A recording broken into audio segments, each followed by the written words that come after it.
Bom dia. Colossenses 1, a partir do versículo 20. Carta de Paulo e Timóteo à igreja em Colossos, capítulo 1, a partir do versículo 20.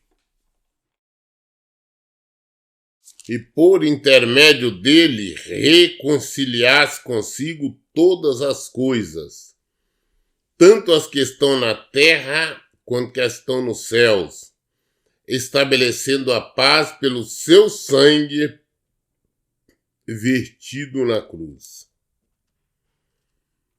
No versículo anterior, que 19, fala que nós lemos ontem, que porquanto foi do agrado de Deus que nele habitasse toda a plenitude. Então tudo é no céu, na terra, embaixo da terra, em toda parte, tudo é Jesus.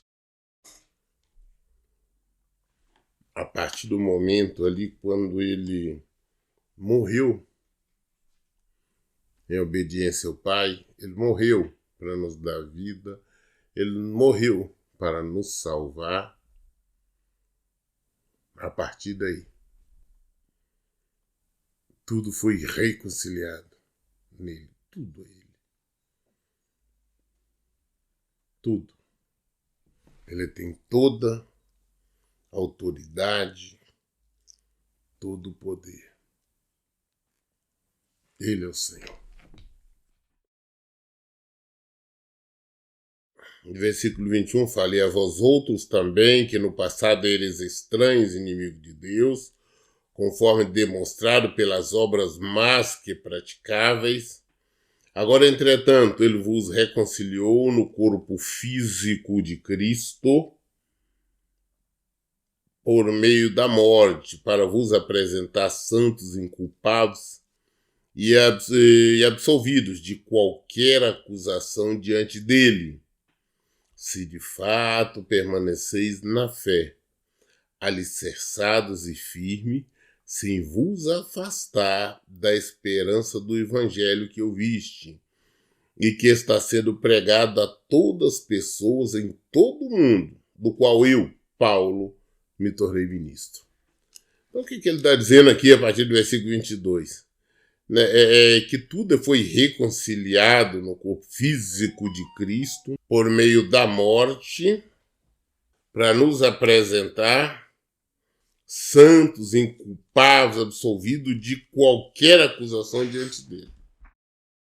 Nós podemos nos apresentarmos diante dele como santos, pessoas sem pecado. Por quê? Porque ele perdoou todos os nossos pecados ali na morte. Na morte, na cruz. Ele levou todos os nossos pecados. E hoje, quando nós nos arrependemos dos nossos erros, dos nossos pecados, e confessamos a ele, pedimos perdão, ele nos perdoa. E como dando continuidade, nós lemos tudo junto aqui, também no versículo 23, fala: mas se de fato permaneceis na fé, alicerçados e firmes, sem vos afastar da esperança do evangelho que ouvistes e que está sendo pregado. Então, olha bem, se nós nos arrependermos, pedirmos perdão, confessar, pedirmos perdão a ele, e mantivermos no evangelho, vivermos o evangelho, que não basta, não, eu pedi perdão, me arrependi, agora eu estou livre, como algumas pessoas, inclusive os batistas, falam: não, vai vir salvo para sempre, que não é verdade. Nós temos que batalhar pela nossa salvação. Não é nem todos os dias, não. É todos os momentos. Podemos desviar. Se nós mantivermos firmes, nós permanecermos firmes, nós então nos apresentaremos diante dele inculpáveis, santos. Isso porque mérito nosso, não dele mesmo, que morreu, sofreu antes tudo, né? Foi crucificado e morreu para que isso acontecesse. Então ele. mas para que nós possamos estar diante dele, inculpados, como ele deseja, como ele nos preparou, nós temos que permanecer firmes na fé nele, vivendo o evangelho dele, na prática da palavra dele. Eu sempre faço questão de lembrar que não basta você um dia levantar a mão em um templo qualquer, falar, eu aceito Jesus, mesmo porque você não tem que aceitar Jesus. Ele tem que nos aceitar. E ele vai nos aceitar se nós estivermos arrependidos e abandonarmos os nossos erros, nossos pecados. Porque se nós entendermos e mantivermos nos erros, nos pecados, ele não vai nos aceitar. Em hipótese alguma. Não tem esse negócio, se eu aceito Jesus. Como não? Pode aceitar, ele não vai te aceitar. Então, se nós realmente nos convertermos a ele, formos a ele, com certeza, e mantiver firme, seremos salvos. Então, o que eu estava falando é isso. Não adianta você levantar a mão um dia num templo, numa igreja, ou na rua, numa reunião qualquer, falar que aceita Jesus e fazer ali uma pequena oração, pedir para um pastor, irmãos ali fazer oração, até com a imposição de mãos e tudo mais, e até mesmo passar aí numa água e um batismo, mas se você continuar nos erros, se você continuar no pecado, você continua na mentira. Você pode inclusive estar frequentando igreja aí, congregação, templo denominacionais, mas se você estiver no erro, se você estiver no pecado, você está longe do Senhor. Você jamais vai se apresentar diante dele. Versículo 24. Agora me alegro nos meus sofrimentos por vós, e completo no meu corpo o que resta das aflições de Cristo em benefício do seu corpo, que é a igreja, da qual me tornei servo de acordo com a convocação de Deus, que me foi outorgada para convosco, a fim de tornar completamente conhecida a palavra de Deus. Então, o que Paulo está dizendo? Que ele se alegra no sofrimento que ele tem pela igreja, pelos colossos, pelos irmãos, tá? Porque acredite, ser pastor não é fácil. Eu digo pastor. Não estou falando desses pregadores, desses líderes de igreja que a preocupação deles são outras. Mas eu digo, quando você se preocupa realmente, você é pastor, você preocupa com cada uma das suas ovelhas. Preocupa com a salvação delas. Preocupa com o comportamento delas. Preocupa com a maneira como elas estão vivendo. Preocupa com o que elas estão pensando, desejando, querendo. Para que elas não se desviem. Então, é claro que é um sofrimento. Mas de sofrimento nós nos alegramos nele.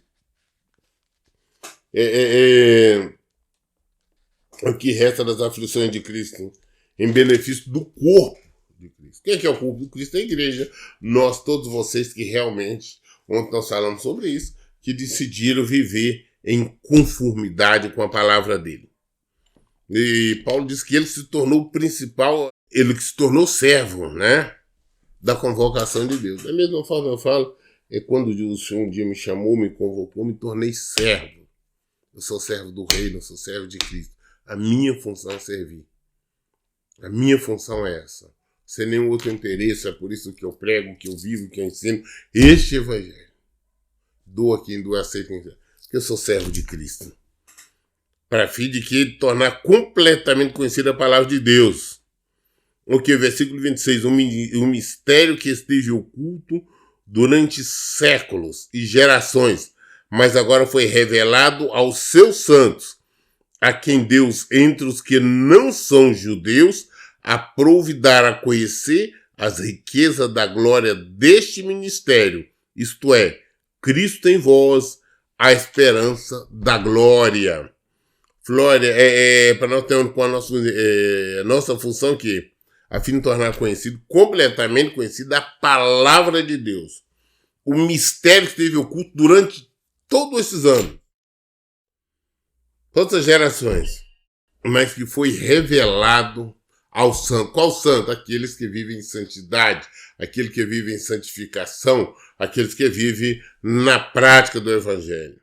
A quem Deus, e não foi só para o Deus, mas principalmente para nós, assim como os colossos lá de Colossenses, como vários estrangeiros, como nós somos estrangeiros, fomos alcançados. Não só os judeus, Paulo também nos explica sobre isso, exatamente pelos judeus rejeitarem a Cristo.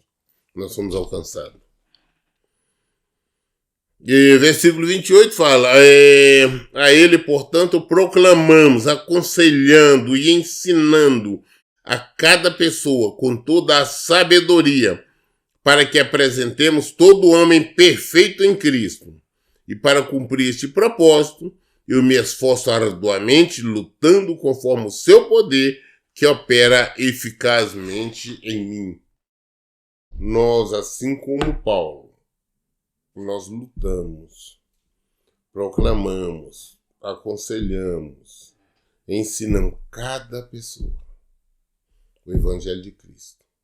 Ensinamos o caminho, que é Jesus. Mostramos como deve afastar das ciladas ritualísticas, como se deve afastar dessas inúmeras religiões, desses pregadores mentirosos que estão conduzindo muitas pessoas à morte espiritual, à morte toda a morte eterna, tá?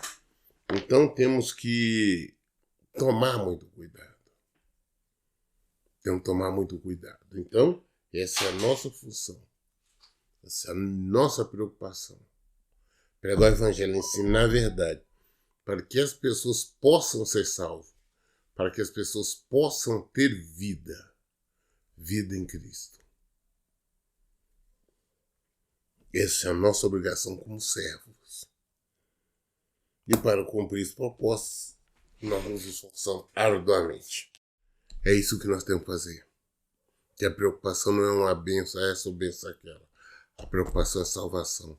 A preocupação é vida. A preocupação é apresentar essas pessoas que o Senhor nos enviou. Que vocês estão conosco é porque o Senhor nos enviou para que nós cuidássemos. Então a nossa função é fazer o trabalho correto e reto.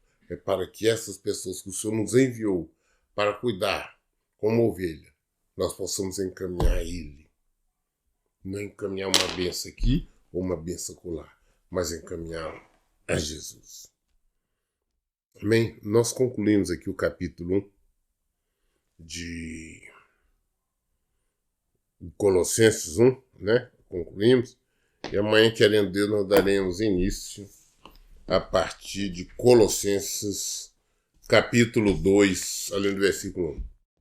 Todas as dúvidas esclarecendo a Bíblia. Por isso, em todo o tempo eu digo, leiam e pratiquem a Bíblia.